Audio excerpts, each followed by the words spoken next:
Hey guys, this is No Solution. I'm Scott. It's my co-host Oscar. He's a sweet little baby. He's always yelling at the door when I make a video, so I just grabbed him and brought him in to see if that will calm him down. Yeah, I had a couple topics for this video. The first one, I definitely want to get everyone else's opinion. I always want your opinions, but specifically for this one. What we're going to talk about is a very serious problem that affects a lot of collectors called completism. I've also heard completionism in the last few years. I don't know where that came from. I sort of did some research, and it seems like it came from the video game world. Like, you have to finish everything in a game. So that makes sense, but I'm going with completism. I like that term better. The thing that brought this up specifically is this release here. This is Goatlord Original by Darkthrone. Just came out. If you don't know anything about the Legend of Goatlord, it was supposed to be their second album, I believe recorded in 91. As they were recording it, they were getting more into black metal and the black metal spirit and didn't want to do another death metal album. So they shelved the tapes and did A Blaze in the Northern Sky instead. Some of the riffs were recycled and whatnot, but so in 96, I believe 96. Sweet research as always, man. Fenris added some vocals along with Satyr from Satyricon. Really weird, some of the vocals, like pitch shifted to sound like female vocals. So I added lyrics and vocals to it and released it during kind of a down period in Darkthrone where nothing was going on and they wanted to put something out. So this was the original release. Then there's this compilation, the Frostline tapes, which is a demo compilation. Disc 3 of this is the original instrumental version of the Goatlord sessions. So that was cool to hear. Honestly, I really prefer the one with the weird vocals. But, you know, different version. That's cool. So that was on that. Then they did a series of re-releases on Peaceville for a bunch of their albums that were on Moodfog originally. So this is the Goatlord reissue with a new cover. This is the vocal version again. This is kind of neat because there's a bonus disc which is commentary by the band. I've listened to a bunch of these commentary discs from other bands, and usually it's pretty boring, but see what you want about Fenris. I know some people don't like him, but he's very entertaining. So I would, if you don't have these, I'm not sure I'd say run out and buy them if you don't already have them, but if you are looking for a version, try to get the one with the commentary disc. It's pretty fun to listen to. Yes, I know, Oscar. Darkthrone rules, I know. So at this point, I have 3 different versions of the Goatlord album / rehearsal tape. And I'll be honest, it's fun. I'm glad I have it, but it's not something I jam all the time. But I have 3 versions of it. Well, then this comes out. Goatlord Original. Instrumental again. I was like, well, I've already got that. I don't need that. Well, it's got a different cover. And I hear that the transfer on the Frostline Tapes version was like a 3rd generation cassette, and this is the master. Like I said, new art. The track titles are all different. So my brain would not let go of it. It's like, you gotta have it. You have everything else Darkthrone. You need this too. You need this too. So I bought it, and I listened to it, and it's the instrumental version. It sounds slightly better, I guess, but that just brought up in my mind, what the frick is wrong with me that I need 4 versions of an album I really don't like all that much? Like, it's fine, but it's not something I come back to and back to and back to. So that, I am a victim of completism. I need every release from a band that I like. I even need albums that suck from bands I like that I never listen to. This was making the rounds a while ago, but Virtual 11. Why do I have this? I may listen to it a few times before I die out of just curiosity. It's like, was it really that bad? And every time I go back to it, it's like, yeah, it really is. So yeah, but I won't let go of it ever. I'll keep this forever. This will go in the dumpster when my son inherits all my shit he doesn't care about and throws it away. Same deal. Demolition. Do I need this? Not at all. I never listen to it. I don't like it. But if I don't have it, I got a gap in that Judas Priest catalog. I think maybe it goes back to collecting comic books too. I don't do that anymore, but it was important to have a run. You don't want to be missing issue 153 and have 10 on either side of it. You need to fill that gap. It doesn't make any sense, but that's the only thing I can point to. Another one, one of my favorite bands ever. Not so much, not their current output, but Dream Theater, The Astonishing. I fucking hate this record so much. I think you can only really hate a record this much if you really love the band. It's so terrible. It's so juvenile. Disney metal. I like some, Avantasia's referred to as Disney metal. I love Avantasia, but this is just like the absolute worst. But I will never get rid of it. I will keep it forever. There's a good chance it will never get played ever again in whatever time I have left on this earth. But here it is. I will keep, if a band has one good album, I'll hang in for 3 shitty ones and keep buying them because I like this band. I have to support them, even if, I buy the new album and I'll stick it on the shelf. That goes with a lot of legacy bands too. I've got all the rest of them, so I got to get this one, and then I'll listen to it a few times, and it goes on the shelf, and I never think of it again until they put out a new album, and I look at the last 3 collecting dust. So yeah, I just want to know what's your guys' experience with this? Do you need to have a full run, a full discography of a band? Are you able to just say albums 2 and 4 are the only ones that I like, so I just will keep those and get rid of the rest? Yeah, it's something I struggle with, and as you can see, I'm not struggling very well because I just bought this for full new price.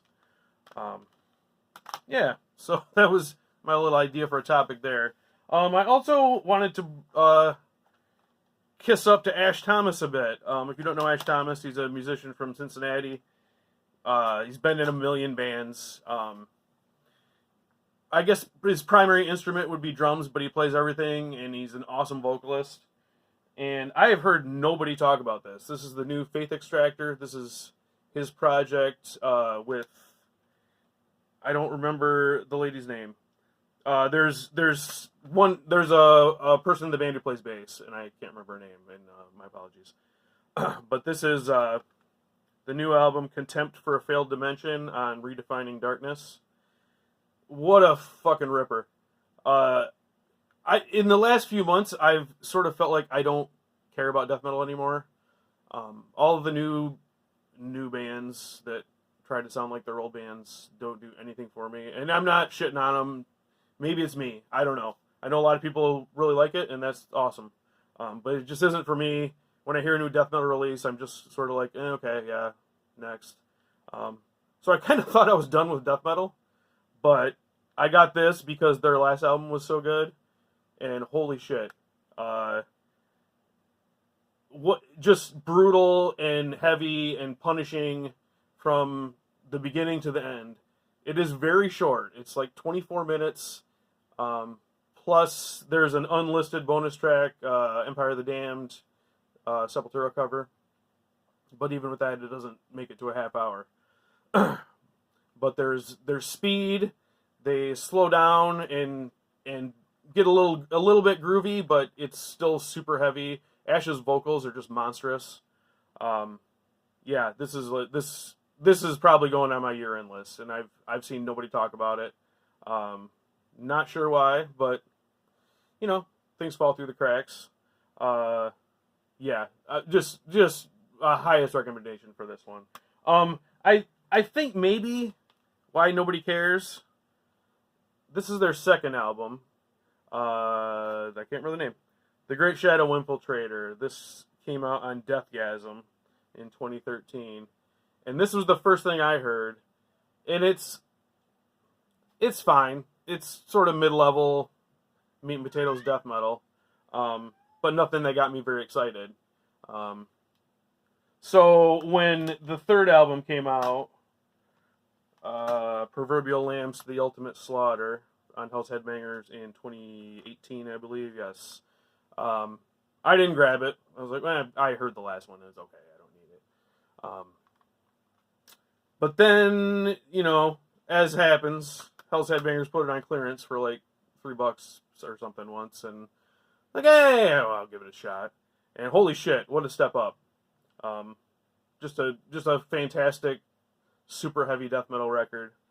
So that got me onto the Faithxtractor train, and then there was a re-release of the first record, which is actually really good too. It's way better than the sophomore. This is a reissue on Redefining Darkness and Reaper Metal Productions, and this more prominently features Ash's brother Marky on vocals and guitars. So started out kind of as a two-man project with their brothers, and now it's just more Ash's thing. Yeah. So if you just want some awesome death metal and a record that does definitely not outstay its welcome, as soon as it's over, you want to just start it over because it's so great and also really short. Check this out. I'll leave the Bandcamp link below. And then, kind of on that subject, this is a random pickup I found in a local shop. Thorns of the Carrion, The Scarlet Tapestry, 1997. This was a self-released. This was another of Ash's bands. I don't know if you call it Ash's band. He didn't seem to write as much in this one, but his brother Marky did the clean vocals on this and wrote a lot of the music, along with a bunch of other guys. It's 9 songs. A lot of them are very lengthy. This is a long album. This is over 70 minutes. And a very thick booklet, which strangely is not stapled. I don't know if they just forgot to staple this one or none of them were stapled, but all the lyrics, liner notes for every track about who did what, who wrote what. It's apparently a concept album. I haven't dove into it to see exactly what it's about. Well, here's what it's about. This is a romantic, gothic doom album, so I'm guessing it's about girls and being sad. But this is so dense. There are, I think, 3 main vocalists on this. There's the death growls, and I know Marky does the clean singing. There's another guy doing vocals. There's some spoken vocals. One of the band members, Leslie Anderson, plays on this flute, saporino, soprano, and tenor recorder, folk harp, and keyboards. There's a lot of keyboards on here. It's kind of keyboard led in the melody department. It varies. There's some really slow kind of funeral doom pace stuff. It does pick up at points here and there. There are long instrumental parts that aren't really metal at all. This is really a mood album. The first time I listened to it, I was blown away by just how well done it was, and for a self-released thing from 1997, I was really impressed. The next time I listened to it, I kind of wasn't in the mood, and I was kind of like, all right, guys, let's move it along. I don't need an 18-minute song. That's fine. But then the next time, I really liked it again. So it's sort of structured in 3 acts. Each act is 3 songs. Usually the first one it can be an intro or a shorter song, then the middle one is the long one for that act, and then wraps up with the third one. Seems to be a little expensive right now, and I don't think it was ever reissued. I just lucked out and got it for $6 from a local shop that I guess didn't know what they had. But yeah, if you're interested in the kind of peaceville doom stuff, maybe a little prettier and more ornate, I would say check out Thorns of the Carrion for sure. Yeah, guys, so let me know. Are you into any of Ash Thomas's bands? What do you think of Faithxtractor? And are you suffering from the mental disease of completism like me? Just let me know. Thanks a lot, guys.